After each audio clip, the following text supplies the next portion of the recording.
Would you trust God when the promise seems impossible, when the waiting feels endless, and when obedience costs everything? Welcome to my channel. Today we journey through one of the most profound stories in the book of Genesis, the story of Abraham, his covenant with God, and the testing of his faith through Isaac. In the ancient land of Haran, a man named Abram lived among his kindred and his father's house. He was settled, comfortable, surrounded by all that was familiar. Then the word of the Lord came to him, calling him out of everything he had ever known. The Lord said, "Go from your country and from your kindred and from your father's house to the land that I will show you." And the Lord made him a promise. "I will make of you a great nation, and I will bless you and make your name great. In you all the families of the earth shall be blessed." So Abram went, as the Lord had told him. He did not know where he was going. He only knew the one who had called him. Abram journeyed with Sarai his wife, and Lot his nephew, and all the souls they had gathered. Step by step, mile by mile, they crossed the wilderness toward an unknown land. At last they came into the land of Canaan, to the place of Shechem, to the oak of Morah. There the Lord appeared to Abram and said, "To your offspring I will give this land." And Abram built an altar there to the Lord who had appeared to him. Years passed, and still Abram had no child. The promise seemed to slip further beyond his reach with every passing season. And the Lord brought him outside and said, "Look toward heaven and number the stars, if you are able to number them. So shall your offspring be." Beneath that endless sky, Abram lifted his eyes, and he believed the Lord, and he counted it to him as righteousness. That same day, the Lord made a covenant with Abram.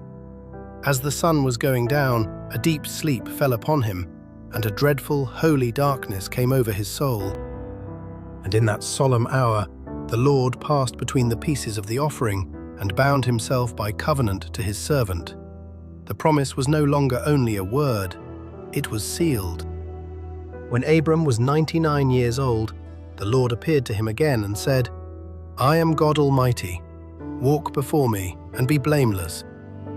No longer shall your name be called Abram, but your name shall be Abraham, for I have made you the father of a multitude of nations." And Sarai, his wife, would no longer be called Sarai, but Sarah.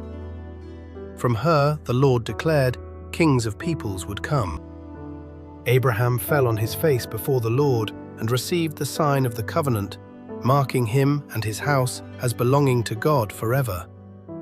By the oaks of Mamre, in the heat of the day, Abraham sat at the door of his tent. Lifting his eyes, he saw 3 men standing before him.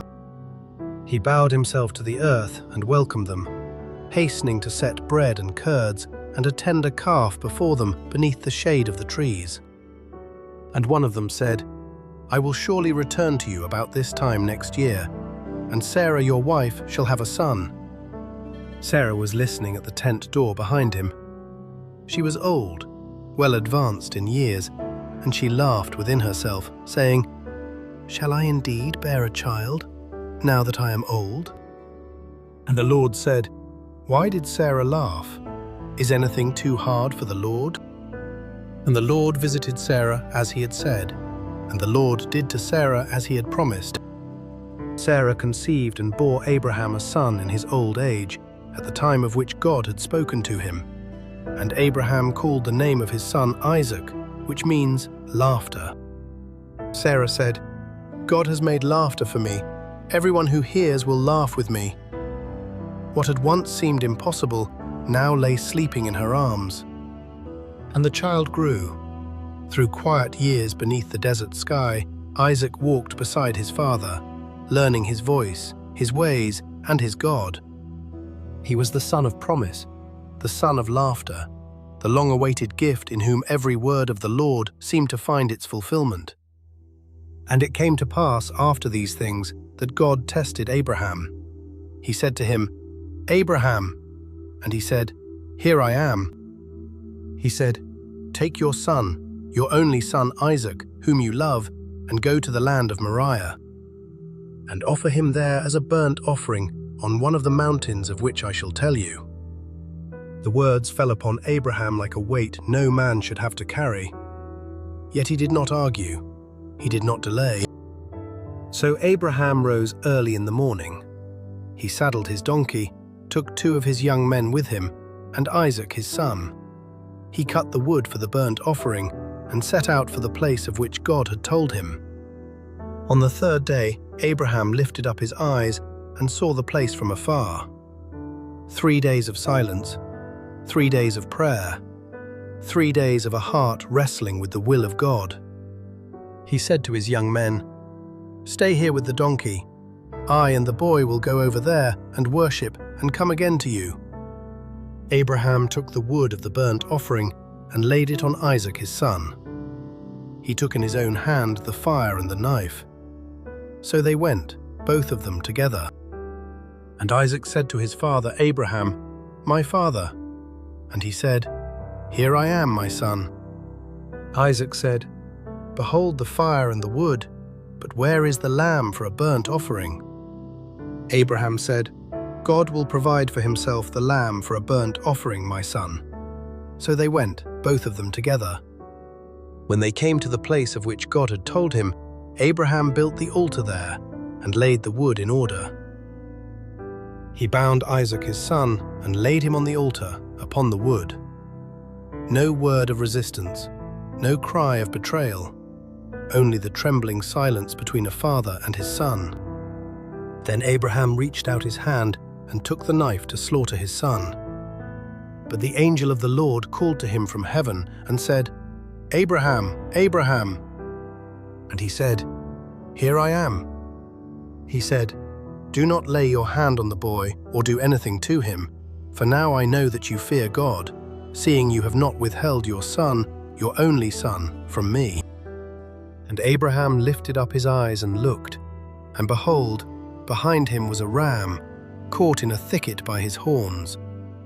Abraham went and took the ram and offered it up as a burnt offering instead of his son. And Abraham called the name of that place, "The Lord will provide," as it is said to this day, "On the mount of the Lord it shall be provided." And the angel of the Lord called to Abraham a second time from heaven and said, "By myself I have sworn, declares the Lord, because you have done this and have not withheld your son, your only son. I will surely bless you, and I will surely multiply your offspring as the stars of heaven and as the sand that is on the seashore. And in your offspring shall all the nations of the earth be blessed, because you have obeyed my voice." The story of Abraham teaches us that faith trusts God beyond what the eyes can see. Obedience matters, even when the path is painful and unclear. God is faithful to his promises, and he provides in his perfect time.